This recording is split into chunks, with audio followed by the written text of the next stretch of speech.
हरिद्वार में आज अखाड़ों के पंचों की बहुत ही महत्वपूर्ण बैठक होने वाली है, जिसमें कोरोना के बढ़ते मामलों को लेकर तय हो सकता है कि कुंभ के समापन में क्या आगे बढ़ा जाए। सूनी गलियां, खाली पंडाल, ट्रक पर लदे सामान। हरिद्वार कुंभ की ये तस्वीरें कोरोना के बाद बदले हालात की गवाही दे रही हैं। पीएम मोदी की अपील के बाद कई अखाड़ों ने अपने सामान समेटने शुरू कर दिए। पंडालों में भक्तों का जमावड़ा रोक दिया गया है। अब तैयारी प्रतीकात्मक कुंभ मनाने की है। सभी लोग सुरक्षित रहें। हमारा जान है तो जहान है। हम यदि सुरक्षित रहेंगे तो और भी बड़े बड़े कार्य कर सकते हैं, बड़े बड़े अनुष्ठान करेंगे। इन्हीं सभी विचारों को लेकर के हम लोग प्रतीकात्मक रूप से कुंभ मेला को मनाने का निर्णय लिया है। तो अब बड़ा सवाल ये है कि हरिद्वार कुंभ में शामिल क्या बाकी अखाड़े भी अपने पंडाल समेटेंगे।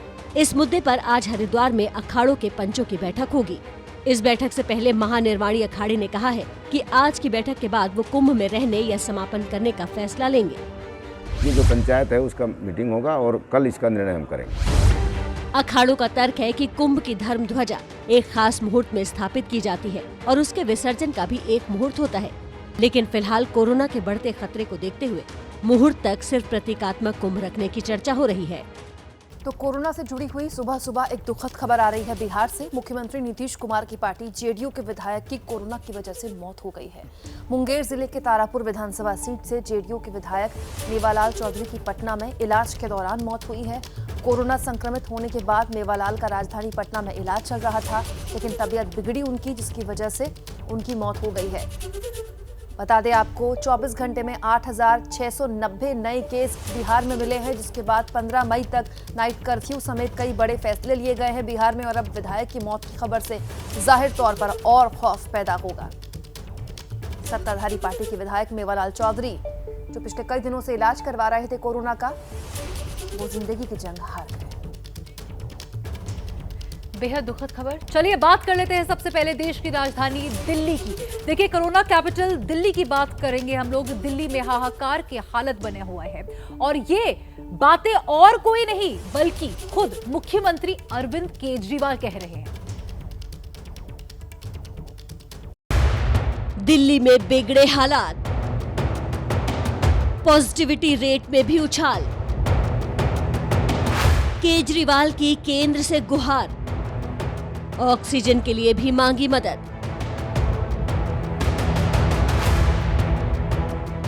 दिल्ली में पहली बार 24 घंटे में 25,462 केस सामने आए हैं और 161 मरीजों की मौत हुई है। संक्रमण दर 24% से बढ़कर 29.7% हो गई है। कोरोना की इस रफ्तार ने मुख्यमंत्री केजरीवाल की चिंता बढ़ा दी है।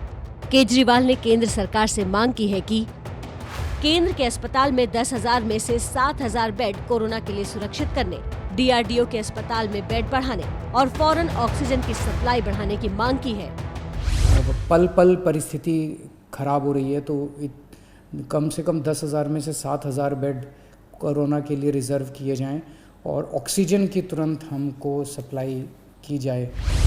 पीयूष गोयल ने ऑक्सीजन की आपूर्ति का भरोसा दिया है, लेकिन बीजेपी केजरीवाल पर राजनीति करने का भी आरोप लगा रही है। आपसे पूछा गया था कि आपको कितना ऑक्सीजन दिल्ली के लिए चाहिए, आप तब सोए रहे और अब आप जागे हो, तो अब आप केंद्र सरकार के ऊपर ऐसे आरोप नहीं चढ़ सकते, जबकि केंद्र सरकार पूरी मदद करने को तैयार है दिल्ली के अंदर, लेकिन आप राजनीति से बाज नहीं आ रहे। दिल्ली के बिगड़ते हालात के बीच आज केजरीवाल और एलजी के बीच सुबह 11 बजे अहम बैठक भी होने जा रही है। सुरक्षित रहें और घर पर रहें। देखिए, दिल्ली को लेकर एक बड़ी बैठक और भी है। आज बहुत महत्वपूर्ण बैठक होने वाली है दिल्ली में, जिसमें बड़ा फैसला हो सकता है। क्या दिल्ली में लंबे लॉकडाउन वाली स्थिति बन गई है? हमारी ये रिपोर्ट बताएगी। मुझे लगता है कि 7-10 डेज का लॉकडाउन करना पड़ना, जिससे ये थोड़ा सा जो डेली केसेस हैं कम हो जाएं।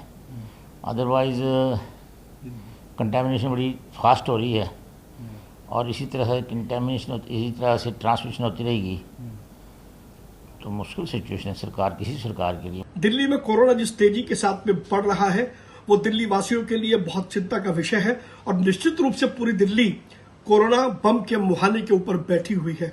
अगर हम दिल्ली वासियों के बड़े हित में दिल्ली के लोगों को कोरोना से बचाने के लिए 15 दिन का लॉकडाउन तुरंत प्रभाव से लागू किया जाना चाहिए।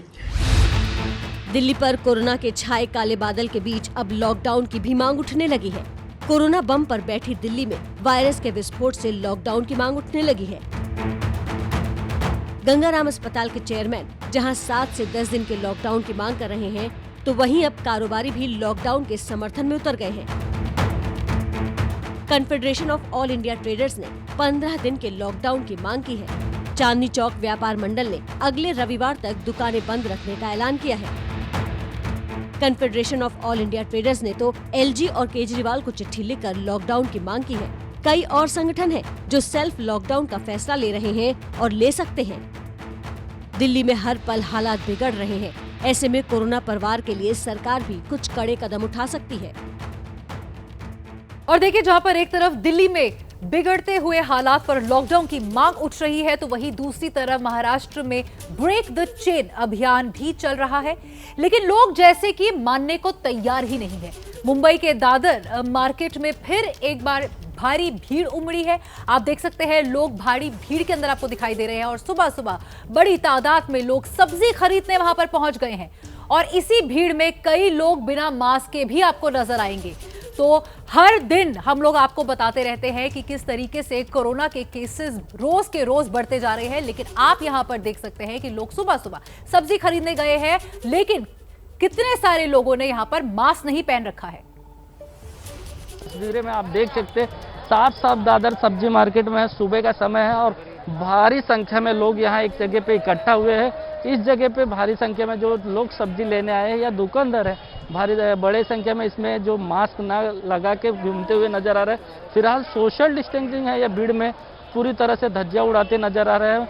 महाराष्ट्र और मुंबई में खास करके बात करें तो कोरोना के मामले लगातार बढ़ रहे हैं। ऐसे में एक चिंताजनक भाव है और उसके में राज्य सरकार है लगातार लोगों से अपील कर रही है कि गर्दी के भीड़ भाड़ की जगह ना जाए, भीड़ भाड़ से बचे और सोशल डिस्टेंसिंग मेंटेन करें और जो मास्क है, मास्क कंपलसरी लगाना है। लेकिन इस जगह पे बड़े संख्या में ऐसे लोग हैं जो मास्क ना लगा के और लगाए भी है तो नाकों के नीचे और फिलहाल घूमते हुए नजर आ रहे हैं। कैमरामैन अजीत शिवतरकर के साथ सत्यम सिंह, एबीपी न्यूज, मुंबई। शगुन, बड़ी अजीब बात है, एक साल से हम लगातार थक गए कहते कहते कि सोशल डिस्टेंसिंग का पालन कीजिए, मास्क पहनिए। ब्रेक द चेन मुहिम के तहत सरकार महाराष्ट्र के अपने लेवल पर प्रयास कर रही है, लेकिन जब तक आम आदमी नहीं मानेगा ये चेन कभी टूट ही नहीं पाएगी। यकीन मानिए, ऐसी कई वेव्स आती रहेंगी। कोरोना के बढ़ते मामलों पर लगाम लगाने के लिए राज्य सरकार ने लिया है बड़ा फैसला। आज से 15 दिन के लिए पाबंदियों का नया दौर राजस्थान में हो गया है शुरू। राजस्थान सरकार ने लॉकडाउन को जन अनुशासन पखवाड़ा नाम दिया है, यानी कोरोना को काबू करने के लिए जनता को अनुशासन का पाठ पढ़ाने की कवायद हो रही है। राज्य में 3 मई 2021 तक सभी सरकारी दफ्तर, निजी संस्थान, दुकानें और बाजार बंद रहेंगे। इस दौरान फैक्ट्रियों में कामकाज जारी रहेगा ताकि मजदूरों के सामने रोजगार का संकट न खड़ा हो। साथ ही ठेला या फेरी लगाकर कमाई करने वालों को भी छूट दी गई है। बाजार में बढ़ती भीड़ को रोकने के लिए, कोरोना मरीजों की बढ़ती तादाद को काबू करने के लिए राजस्थान सरकार ने पाबंदियां लागू कर दी हैं, लेकिन रेहड़ी ठेले वालों को छूट देकर लोगों को घर से बाहर निकलने का मौका भी दे दिया है। ऐसे में अब जनता पर जिम्मेदारी है कि वो सरकार की मुहिम में साथ दे और कोरोना नियमों का पालन करे, क्योंकि कोरोना से सबको मिलकर ही लड़ना होगा। देखिए, बिहार में कोरोना संक्रमण रोकने के लिए नई गाइडलाइंस जारी कर दी गई है। साथ ही रात 9 बजे से लेकर सुबह 5 बजे तक नाइट कर्फ्यू भी लगाया गया है। मुख्यमंत्री नीतीश कुमार ने रविवार को सभी जिलों के डीएम और एसपी के साथ बैठक की। बैठक में कोरोना के बढ़ते मामलों पर चर्चा की गई। बिहार में पिछले 24 घंटे में 8,690 नए केस सामने आए हैं। बैठक के बाद क्राइसिस मैनेजमेंट की बैठक में नई गाइडलाइंस तय की गई हैं। ज्यादा केस वाले इलाकों को कंटेनमेंट जोन घोषित किया जाएगा। RT-PCR जांच की रिपोर्ट जल्दी मिलने की व्यवस्था की जाएगी। चिकित्सकों को 1 माह का अतिरिक्त वेतन दिया जाएगा। ऑक्सीजन और दवाओं की कमी नहीं हो, इसके लिए व्यवस्था की जाएगी। लोगों के इलाज के लिए, उपचार के लिए सब तरह की व्यवस्था की जाएगी और इसमें हर तरह से जो बीच में समस्या ये ऑक्सीजन की, तो हर तरह से ऑक्सीजन को उपलब्ध कराना, इसके बारे में सब कुछ हुआ है। इसके अलावा बिहार में कई नई पाबंदियां लगाई जा रही हैं, तो कई नियमों में बदलाव किया गया है। बिहार में रात्रि 9 बजे से सुबह 5 बजे तक कर्फ्यू रहेगा। सभी दुकानें अब शाम 7 बजे के बजाय 6 बजे ही बंद हो जाएंगी। रेस्टोरेंट में खाना नहीं खा सकेंगे। होम डिलीवरी सर्विस रात 9 बजे तक रहेगी। स्कूल अब 15 मई तक बंद रहेंगे। किसी तरह की परीक्षा नहीं होगी। अंतिम संस्कार श्राद्ध को छोड़कर किसी भी आयोजन पर रोक है। पहले इसमें 50 लोग शामिल हो सकते थे, उसे 25 कर दिया गया है। शादी समारोह में 200 की संख्या घटाकर 100 कर दिया गया है। बात यूपी की, जहां पंचायत चुनाव के दूसरे चरण के लिए मतदान जारी है, लेकिन कोरोना काल में मतदान केंद्रों पर कोविड प्रोटोकॉल का कितना पालन हो रहा है, ये रिपोर्ट देखिए। कोरोना प्रोटोकॉल को पूरी तरह दरकिनार कर यहाँ लोगों की खचाखच भीड़ है और इस भीड़ में शामिल ये वो सरकारी कर्मचारी हैं जो चुनाव कराने से पहले अपने अपने पोलिंग बूथ के लिए मतपत्र और मतपेटियां लेने आए थे। लेकिन इस दौरान ना तो सोशल डिस्टेंसिंग का पालन हुआ और ना ही कर्मचारी मास्क पहने नजर आए। यूपी में लगातार रिकॉर्ड तोड़ बढ़ रहे कोरोना मामलों के बीच चुनाव आयोग के लिए चुनाव कराना खासा मुश्किल होता जा रहा है। चुनाव के दौरान सोशल डिस्टेंसिंग का पालन कराने के आयोग भले ही लाखों दावे कर ले, लेकिन पहले चरण की वोटिंग की तस्वीरें सारी हकीकत बयां कर चुकी हैं। गाजियाबाद 15 अप्रैल 2021, रामपुर 15 अप्रैल 2021, कानपुर 15 अप्रैल 2021, श्रावस्ती 15 अप्रैल 2021। आज पंचायत चुनाव के दूसरे चरण में 20 जिलों में मतदान होना है। जिन 20 जिलों में चुनाव है उनमें गौतम बुद्ध नगर, मुजफ्फरनगर, लखनऊ, वाराणसी और आजमगढ़ शामिल है। मतदाता सुबह 7 बजे से शाम 6 बजे तक अपने मताधिकार का इस्तेमाल कर सकेंगे। पहले चरण में कोरोना नियमों की धज्जियां उड़ते देख चुनाव आयोग ने इस बार कोविड प्रोटोकॉल को फॉलो कराने के लिए सख्त आदेश दिए हैं। मतदान केंद्रों पर आने वाले लोगों के लिए मास्क लगाना जरूरी होगा। मतदान केंद्रों पर सोशल डिस्टेंसिंग का पूरी तरह ध्यान रखना होगा। सोशल डिस्टेंसिंग के पालन के लिए मतदान केंद्रों पर एक निश्चित दूरी पर गोल घेरे बनाने के निर्देश दिए गए हैं। चुनाव आयोग की कोशिश है कि दूसरे चरण में मतदान के दौरान पहले चरण के जैसी लापरवाही देखने को न मिले और कोरोना नियमों का पूरा पालन हो। इस बीच एक बड़ी खबर आ रही है पश्चिम बंगाल से। पश्चिम बंगाल के मालदा में फिर से झड़प हुई है, जिसमें बीजेपी उम्मीदवार को गोली लगी है। छठे दौर के लिए आज प्रचार का शोर थम जाएगा, लेकिन उससे पहले झड़प की खबर आ गई आज सुबह सुबह। घायल बीजेपी उम्मीदवार आईसीयू में भर्ती हैं। उनकी हालांकि राहत की बात यह है कि स्थिर है। झड़प के बाद इलाके में भारी तनाव है। घायल बीजेपी उम्मीदवार की हालत स्थिर बताई जा रही है और आज छठे दौर के मतदान के प्रचार का शोर थमने का दिन है, लेकिन उससे पहले मालदा से तनाव के हालात इसीलिए क्योंकि बीजेपी उम्मीदवार पर हमला हुआ है। हालांकि राहत की बात यह है कि हॉस्पिटल में वो एडमिट है, लेकिन हालत उनकी स्थिर है। पश्चिम बंगाल के मालदा में बीजेपी उम्मीदवार पर हुआ है हमला। देश की राजधानी दिल्ली कोरोना की भी हम कैपिटल बना सकते हैं। देखिए, कोरोना के केस लगातार दिल्ली में बढ़ते जा रहे हैं और अस्पतालों में बेड की भी कमी हो रही है।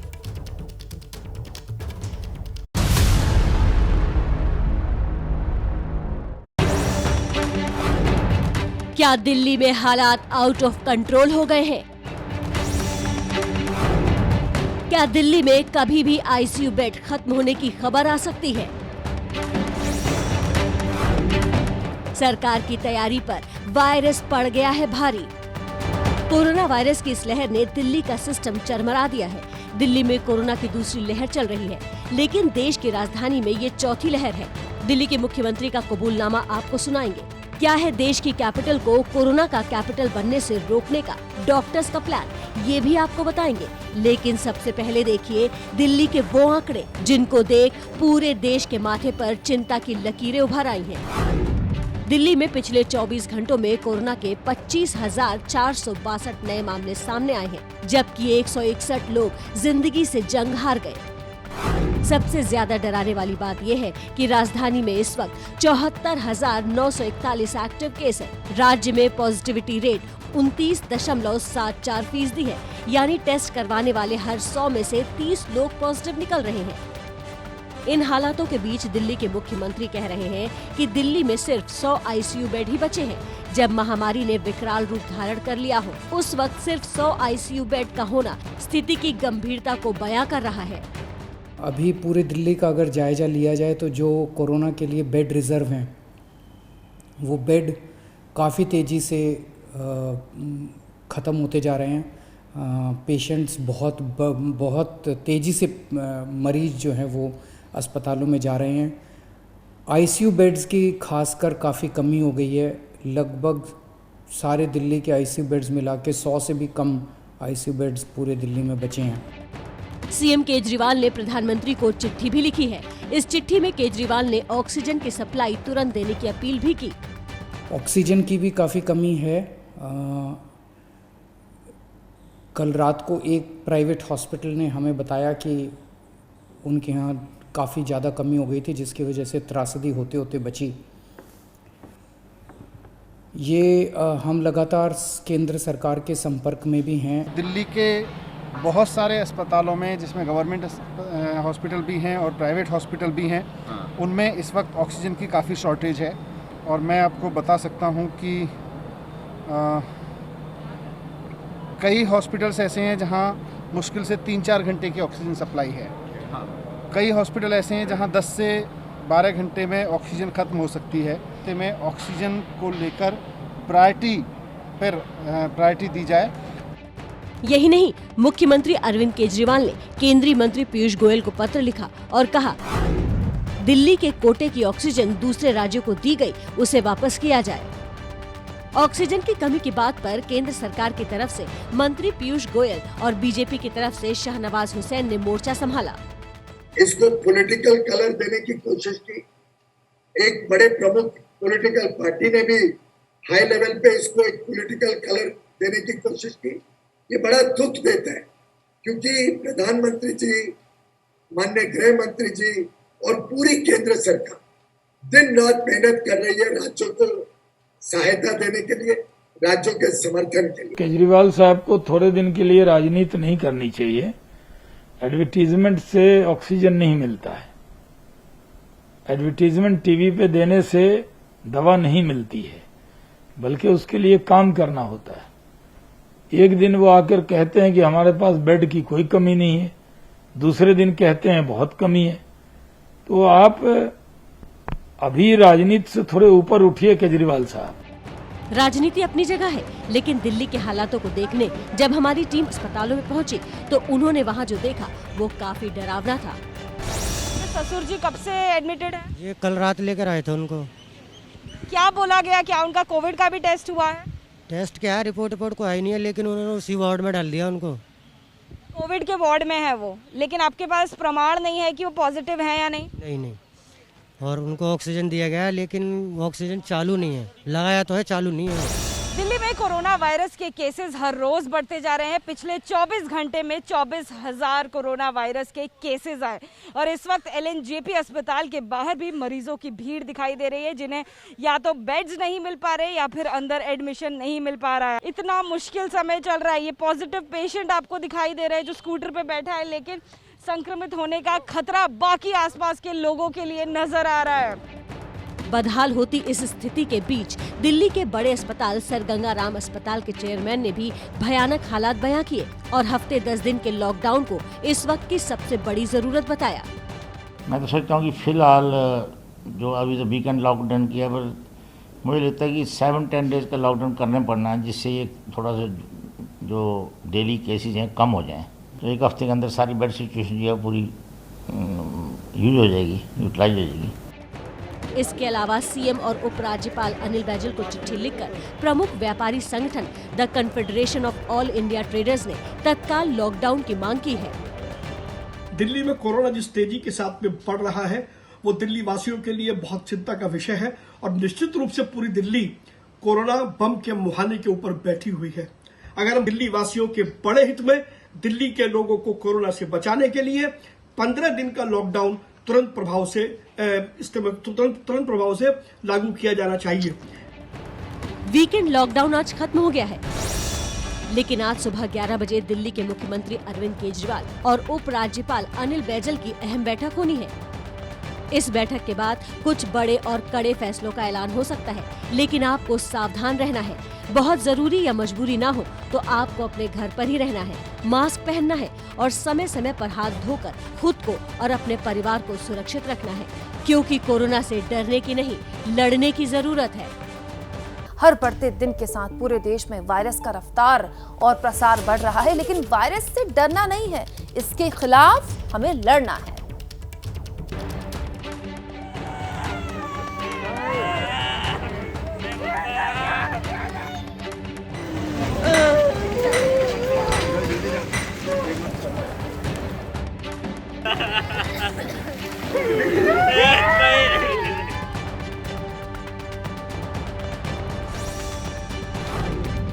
लगातार दूसरे दिन केस 2.5 लाख के पार। आज कोरोना केसों का फिर टूटेगा रिकॉर्ड। दिल्ली से लेकर मुंबई, मुंबई से कोलकाता, अहमदाबाद, हैदराबाद, बेंगलोर, लखनऊ, भोपाल, बस शहर के नाम बोलते जाइए और कोरोना के रिकॉर्ड केसों की गिनती गिनते जाइए। 1-2 राज्य नहीं, हर राज्य में कोरोना मरीजों की संख्या दिन दूनी रात चौगनी रफ्तार से बढ़ रही है। पिछले 24 घंटे में राज्यवार कोरोना के आंकड़े देखेंगे तो महाराष्ट्र में 68,631 केस, यूपी में 30,594 केस, कर्नाटक में 19,067 केस, केरल में 18,257 केस, छत्तीसगढ़ में 12,345 केस, एमपी में 12,248 केस, तमिलनाडु में 10,723 केस, राजस्थान में 10,514 केस, गुजरात में 10,340 केस, बिहार में 8,690 केस और चुनावी राज्य पश्चिम बंगाल में 8,419 केस पिछले 24 घंटे में रिकॉर्ड किए गए हैं। देश का वीकली पॉजिटिविटी रेट भी 3.5% से बढ़कर 13.54% हो गया है। इस दौरान छत्तीसगढ़ में 2.38 से बढ़कर 30.38, महाराष्ट्र में 15.4 से बढ़कर 24.1 और गोवा में 5.1 से बढ़कर 24.2% रिकॉर्ड किया गया। केसों में लगातार बढ़ोतरी का असर भी दिखना शुरू हो गया है। राजस्थान सरकार ने लॉकडाउन को जन अनुशासन पखवाड़ा नाम दिया है। राज्य में 3 मई 2021 तक सभी सरकारी दफ्तर, निजी संस्थान, दुकानें और बाजार बंद रहेंगे। इस दौरान फैक्ट्रियों में कामकाज जारी रहेगा। साथ ही ठेला या फेरी लगाकर कमाई करने वालों को भी छूट दी गई है। इसके अलावा बिहार सरकार ने भी कुछ बड़े फैसले किए हैं। बिहार में रात 9 बजे से सुबह 5 बजे तक कर्फ्यू रहेगा। सभी दुकानें शाम 7 बजे की जगह 6 बजे ही बंद हो जाएंगी। रेस्टोरेंट में खाना नहीं खा सकेंगे। होम डिलीवरी सर्विस रात 9 बजे तक रहेगी। स्कूल अब 15 मई तक बंद रहेंगे। किसी तरह की परीक्षा नहीं होगी। अंतिम संस्कार, श्राद्ध छोड़कर किसी भी आयोजन पर रोक है। इसमें भी 50 लोगों की जगह अब सिर्फ 25 लोग ही शामिल हो सकेंगे। शादी समारोह में भी 200 की संख्या को घटाकर 100 कर दिया गया है। जैसे आवश्यक सेवाओं पर किसी प्रकार का प्रतिबंध नहीं है, जैसे परिवहन, बैंकिंग, डाक, स्वास्थ्य एवं इससे संबंधित सेवाओं, फायर, पुलिस, एम्बुलेंस आदि पर किसी प्रकार का प्रतिबंध नहीं छूट रहेगा और ई कॉमर्स की गतिविधियों। महाराष्ट्र से बड़ी खबर आ रही है। रेमडेसिविर इंजेक्शन को लेकर भारी सियासत यहां पर हो रही है। शिवसेना के मुखपत्र सामना ने आरोप लगाया है कि केंद्र की मदद से विपक्ष, ध्यान रखिए, महाराष्ट्र का विपक्ष यानी कि बीजेपी लगातार कोरोना के खिलाफ महाराष्ट्र सरकार की लड़ाई को कमजोर करने में जुटा है। सामना में लिखा गया है कि राज्य के मंत्री नवाब मलिक ने आरोप लगाया है कि केंद्र के इशारे पर महाराष्ट्र को रेमडेसिविर की सप्लाई रोक दी गई है, जबकि बीजेपी ये साबित करना चाहती है कि वो लोगों को ये दवा खुद दे सकती है विपक्ष में रहते हुए। आपको हम याद दिला दें, 2 दिन पहले नवाब मलिक ने बकायदा ट्वीट्स की एक झड़ी लगाई थी जिसमें उन्होंने कहा था कि सोची समझी साजिश के तहत महाराष्ट्र को रेमडेसिविर इंजेक्शन वक्त में ना मिले, इसके लिए विपक्ष कोशिश कर रहा है। तो वहाँ पे हमने राजनीतिक लोगों ने जाके पुलिस के ऊपर दबाव डालना ठीक नहीं होता। इसके बारे में क्या करना, इसके बारे में बॉम्बे पुलिस इंक्वायरी कर रही है। आगे का एक्शन बॉम्बे पुलिस लेगी। हम चौकसी करेंगे वगैरह इसका सवाल है, उसको मैं डरता नहीं हूँ। महाराष्ट्र के हित में काम करता हूँ। 20 साल विपक्ष में काम किया है। 36 केसेस मेरे ऊपर लगी है। ये ऐसी फालतू चीजों से मुझे डराने की कोशिश नहीं करना किसी ने। महाराष्ट्र में रेमडेसिविर इंजेक्शन पर महाभारत तेज होती जा रही है। गृह मंत्री दिलीप पाटिल ने फडणवीस पर केस दर्ज करने पर विचार की बात कही तो फडणवीस भड़क गए। शनिवार को फडणवीस और बीजेपी नेताओं ने रेमडेसिविर इंजेक्शन की सप्लाई करने वाले ब्रुक फार्मा के संचालक को पुलिस हिरासत से छुड़ा लिया था, जिसके बाद राजनीति हो रही है। पुलिस रेमडेसिविर की कालाबाजारी के शक में कार्रवाई की बात कर रही है तो बीजेपी का कहना है कि वो महाराष्ट्र की जनता के हक की लड़ाई लड़ रही है। अब महाआघाड़ी सरकार का कहना है कि बीजेपी का एक्शन शक पैदा करने वाला है। जिसने कहा था कि हम देने के लिए तैयार है, दे नहीं रहा है और उसी की वकालत बीजेपी कर रही है। कहीं न कहीं कोई दाल में काला है। महाराष्ट्र में कोरोना केस की बात करें तो 24 घंटे में रिकॉर्ड 68,631 केस मिले हैं और 503 लोगों की मौत हुई है। एक तरफ राज्य में हालात बिगड़ रहे हैं और नेता दवाई पर दंगल कर रहे हैं। महाराष्ट्र में ऑक्सीजन की किल्लत दूर करने के लिए आज ऑक्सीजन एक्सप्रेस चलाई जाएगी।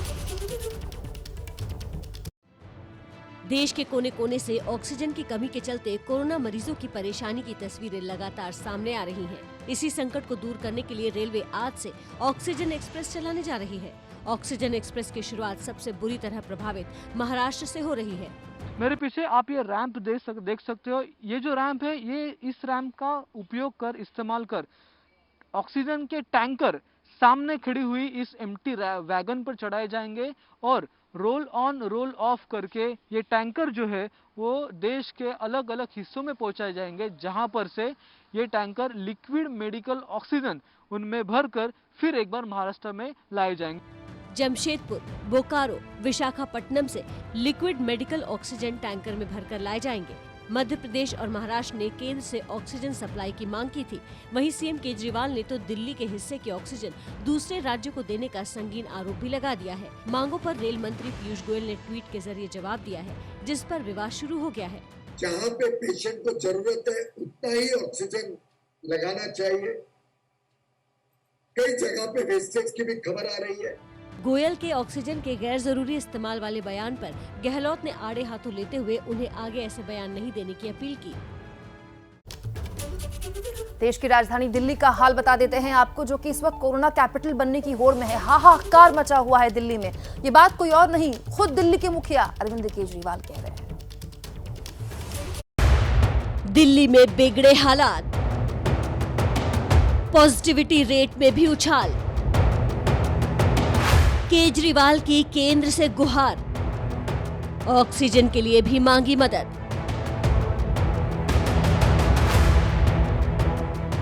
दिल्ली में पहली बार 24 घंटे में 25,462 केस सामने आए हैं और 161 मरीजों की मौत हुई है।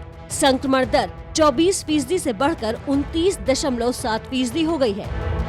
कोरोना की इस रफ्तार ने मुख्यमंत्री केजरीवाल की चिंता बढ़ा दी है।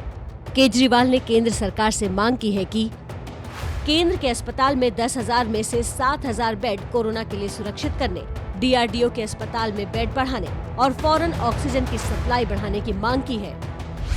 पल पल परिस्थिति खराब हो रही है, तो कम से कम 10,000 में से 7,000 बेड कोरोना के लिए रिजर्व किए जाएं और ऑक्सीजन की तुरंत हमको सप्लाई की जाए। पीयूष गोयल ने ऑक्सीजन की आपूर्ति का भरोसा दिया है, लेकिन बीजेपी केजरीवाल पर राजनीति करने का भी आरोप लगा रही है। आपसे पूछा गया था कि आपको कितना ऑक्सीजन दिल्ली के लिए चाहिए, आप तब सोए रहे और अब आप जागे हो, तो अब आप केंद्र सरकार के ऊपर ऐसे आरोप नहीं जड़ सकते, जबकि केंद्र सरकार पूरी मदद करने को तैयार है दिल्ली के अंदर, लेकिन आप राजनीति से बाज नहीं आ रहे। दिल्ली के बिगड़ते हालात के बीच आज केजरीवाल और एलजी के बीच सुबह 11 बजे अहम बैठक भी होने जा रही है। चलिए बात कर लेते हैं लखनऊ की। लखनऊ में मरीजों के घर वाले ऑक्सीजन के लिए दर दर भटक रहे हैं। हालात और बिगड़ सकते हैं क्योंकि 3 प्लांट्स में कच्चा माल न मिलने से उत्पादन जो है वो ठप हो गया है। पूरे लखनऊ में वीकेंड लॉकडाउन है, लेकिन लखनऊ के नादरगंज इलाके में लोगों की भीड़ लगी है। रविवार को लगी ये भीड़ उन लोगों की है जो ऑक्सीजन सिलेंडर खरीदने एक गैस एजेंसी के दफ्तर पर पहुंचे हैं। ऐसे ही एक मरीज के परिजन है अमन श्रीवास्तव। अमन अपने कोरोना पॉजिटिव दादा के लिए ऑक्सीजन लेने आए हैं। लेकिन जितना मिल जाए वही सही। रेट में तो कोई ऐसा चेंज नहीं किया है, लेकिन हाँ ये प्रॉब्लम्स ये फिलिंग की बहुत बढ़ गई है और टाइम बहुत लग रहा है। वैसे वो आधे घंटे 1 घंटे का काम होता था, आज वो 2 घंटे 3 घंटे। अमन की तरह रविंद्र भी हैं, जो अपने भाई के इलाज के लिए ऑक्सीजन लेने आए हैं। सरकार से जब कोई सहायता नहीं मिली तो भाई का इलाज घर पर ही कर रहे हैं। बहुत बुरी स्थिति है, इसके सहारे कितनी देर चला लेंगे, ये भी कैसे ला रहे हैं अरेंज करके पता नहीं है। ये अभी आए हैं, देखिए लाइन में खड़े, कोई पूछ नहीं रहा है कि अंदर जाना भी है। यही हाल लखनऊ के दूसरे ऑक्सीजन प्लांट्स का भी है, लेकिन सबसे बड़ी मुश्किल ये हो रही है कि लखनऊ के 3 प्लांट्स में लिक्विड ऑक्सीजन खत्म हो गई, जिससे ऑक्सीजन बनती है। ये है PIGL, अवध ऑक्सीजन और KT वेल्टिंग। ऐसे में अगर इन्हें जल्द से जल्द कच्चा माल ना मिला तो लखनऊ का हाल बेहाल होने में देर नहीं लगेगी। शगुन, राज्यवार हालात हम दिल्ली के दर्शकों के आगे रख रहे हैं। हमने महाराष्ट्र का हाल दिखाया आपको, यूपी का हाल दिखाया, दिल्ली का हाल दिखाया, मध्य प्रदेश का हाल भी अलग नहीं है। यहाँ के शहडोल में मेडिकल कॉलेज में भर्ती 12 मरीजों ने ऑक्सीजन की कमी की वजह से दम तोड़ दिया, लेकिन राज्य सरकार मौत पर कुछ और ही कह रही है। शहडोल के मेडिकल कॉलेज में कोरोना संक्रमित 12 मरीजों की मौत को लेकर सरकार से लेकर प्रशासन तक एक सुर में जवाब दे रहे हैं। हर कोई ऑक्सीजन की कमी से इनकार कर रहा है, लेकिन उनकी दलीलें सुनने से पहले आपको चश्मदीद का बयान सुनाते हैं। उन्होंने ऑक्सीजन का लेवल देखा तो 91% पॉइंट आ रहे थे पल्स के, और सुबह 4 बजे हल्ला हो गया कि ऑक्सीजन नहीं है, और हम अंदर जाना चाहते रहे, नहीं जाने दिए। जब किसी तरह से हम अंदर गए तो देखे तो बॉडी ठंडी थी। अस्पताल में ऑक्सीजन की कमी से मौत का मामला सामने आते ही मेडिकल कॉलेज के डीन से लेकर प्रशासन तक सफाई देने में जुट गया। मध्य प्रदेश के चिकित्सा शिक्षा मंत्री विश्वास नारंग ने दावा किया कि उन्हीं मरीजों की मौत हुई है जिन्हें पहले से कोई गंभीर बीमारी थी।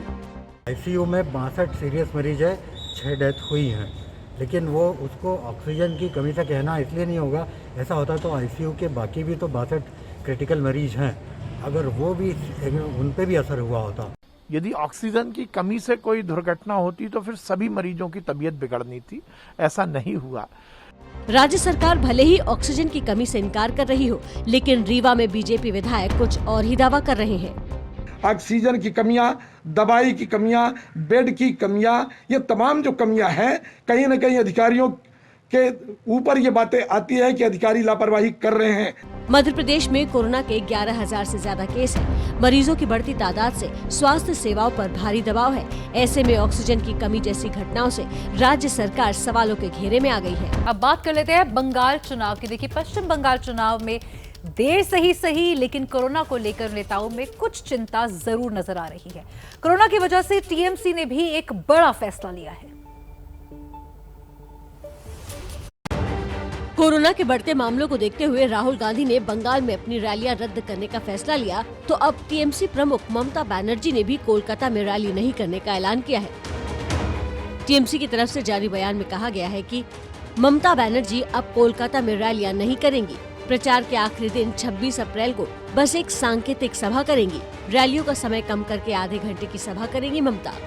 टीएमसी ममता को जागरूक और केंद्र सरकार को सबसे बेपरवाह बता रही है, क्योंकि भारतीय जनता पार्टी चाहते नहीं है कि सब सुस्त रहे, तंदुरुस्त रहे, किंतु उनके लिए हेल्थ सेकेंडरी इशू है। उनके लिए डाटी पॉलिटिक्स, उनके लिए पावर, उनके लिए कुर्सी, ये सब सबसे ज्यादा प्रायोरिटी रखता है। टीएमसी बीजेपी पर तो बीजेपी कांग्रेस पर वार कर रही है। बीजेपी का कहना है कि रैली रद्द करने के पीछे राहुल का डर छिपा है। क्या उनको केरल की चुनाव प्रचार में ध्यान में नहीं आया था क्या? राहुल गांधी जी की जनाधार तो बंगाल में कुछ है नहीं। अपने हार की डर से वो रास्ता ढूंढ रहे हैं कैसे अपना इज्जत बचाए। आरोप प्रत्यारोप से इतर बंगाल में कोरोना की बात करें तो इससे उम्मीदवार भी अछूते नहीं हैं। बंगाल में अब तक 7 उम्मीदवार कोरोना पॉजिटिव हो गए हैं। टीएमसी उम्मीदवार उज्जवल विश्वास भी कोरोना की चपेट में है। कांग्रेस और आरएसपी उम्मीदवार की कोरोना से मौत हो चुकी है। पश्चिम बंगाल में 26 तारीख को चुनाव प्रचार का आखिरी दिन है। देश में कोरोना की स्थिति, हर आंकड़ा और हर तस्वीर सबसे पहले हम रखेंगे एबीपी न्यूज पर, ताकि आप रहें सचेत, आप रहें स्वस्थ। कोरोना महामारी के बीच बहुत से ऐसे लोग भी हैं जो ना जाने कितने लोगों को अस्पताल में बेड, दवाइयां, प्लाज्मा ये सब उपलब्ध करा रहे हैं, बल्कि जरूरतमंद भूखों, गरीबों की मदद के लिए खुद सड़कों पर भी उतर आ पड़े हैं। आइए देखते हैं कौन है ये मसीहा।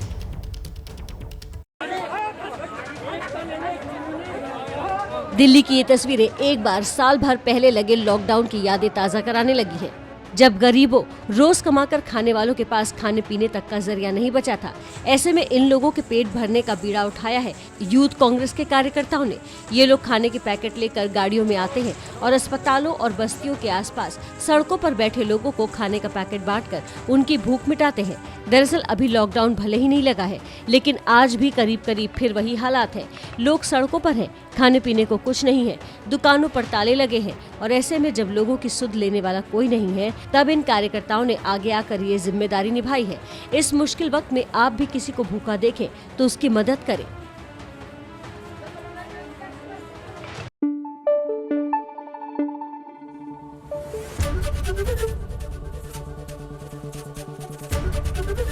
एबीपी न्यूज आपको रखे आगे।